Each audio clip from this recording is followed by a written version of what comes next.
Assalamualaikum warahmatullahi wabarakatuh. Sahabat Bunda yang senantiasa dirahmati oleh Allah. Ya, beberapa hari terakhir ini ada beberapa pertanyaan yang mampir ke saya, Bun. Bagaimana cara kita para istri menyikapi hobi suami yang negatif, ya, terlarang secara hukum dan mengandung kemaksiatan? Misalnya nih, Bun, suami hobi judi, hobi miras, hobi judi online, hobi ngerum ya alias karaokean bersama wanita bukan mahram. Itu gimana ya cara kita menyikapinya? Di edisi kali ini saya akan secara singkat membahasnya, Bun. Jadi begini, di edisi sebelumnya saya memang cukup sering ya membahas bahwa kita sebagai istri perlu ngasih perhatian suami soal minat dan hobinya. Dan ini juga ditekankan oleh William F. Harley bahwa suami itu butuh yang namanya recreational companionship alias teman refreshing. Lantas apakah kita sebagai muslimah itu wajib mendampingi dan mendukung hobi suami jika hobi tersebut mengandung maksiat, mengandung dosa dan melanggar hukum? Ya, tentu saja tidak ya, Bun. La ta'ata li makhluqin fi ma'syiatil khaliq.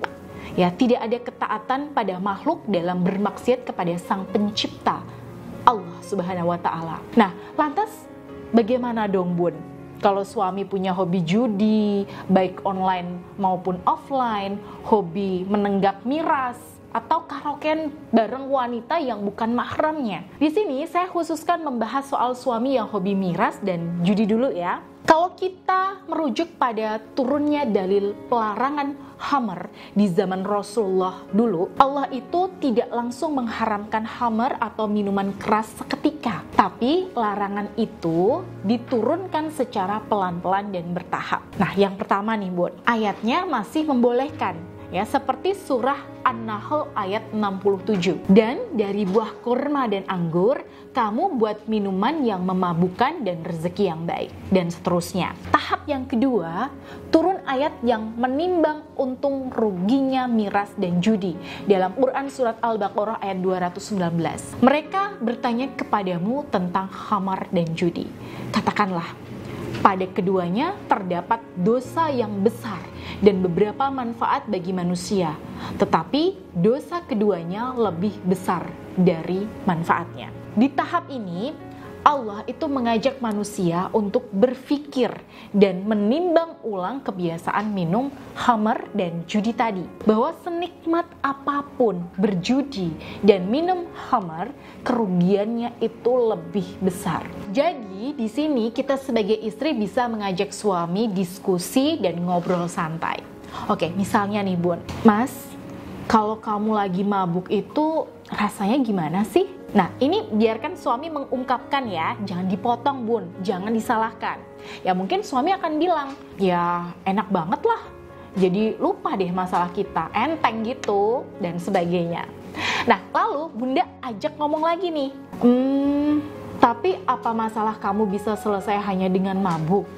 Kan ujungnya setelah kamu sadar masalahnya harus tetap kamu hadapi juga kan? Nah, misalnya seperti itu, Bun. Nah, ini bisa jadi salah satu contoh Bunda untuk mengajak suami berpikir dan menimbang kerugian dari hobi miras. Kemudian di tahap yang ketiga, Allah mulai kasih peringatan untuk menjauhi khamar melalui surah An-Nisa ayat 43, di mana Allah memerintahkan umat muslim untuk menjauhi sholat saat kondisi mabuk. Di sini kita bisa membatasi kebiasaan suami atau mengurangi frekuensinya. Maka di sini saran saya, Bunda bisa eksplor hobi suami yang lain. Lalu Bunda pancing dan arahkan suami ke hobi tersebut. Oke, misalnya nih, Bun, suami Bunda di sini diam-diam punya bakat seni, entah itu melukis, memahat, main musik dan sebagainya. Nah, Bunda kasih support di situ seutuhnya. Nah, lalu Bunda sibukkan suami di hobi ini. Kalau perlu nih, Bun, waktu-waktu yang biasa dipakai suami buat mabuk, itu Bunda booking khusus buat suami agar mengembangkan hobi positifnya. Nah, setelah suami mulai terbiasa dengan kebiasaan barunya dan udah kelihatan nyaman, lengket, dan udah bisa meninggalkan kebiasaan buruknya tadi, Bunda baru ingatkan dengan tegas ke suami bahwa Bunda lebih suka dengan hobi suami yang lebih positif ini daripada aktivitas yang mengandung dosa. Misalnya seperti itu. Nah, tentu saja Bun, untuk mengarahkan dan mendampingi suami seperti ini juga butuh proses dan ketelatenan ya, serta ya pendekatan spiritual. Untuk itu, di sini jangan lepas berdoa. Bahkan tukang selingkuh, jangan hadapi dengan kemarahan. Luluhkan hati suami Anda dengan bermunajat dan berzikir kepada Allah, memanfaatkan tasbih karomah ar-Rahman. Insya Allah, karomahnya bisa mengembalikan cinta dan keharmonisan rumah tangga Anda. Nah, untuk itu, kalau Bunda butuh dibimbing secara profesional, bisa menghubungi saya melalui nomor yang ada di sini.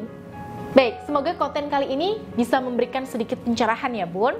Dan akhirul kalam, wassalamualaikum warahmatullahi wabarakatuh.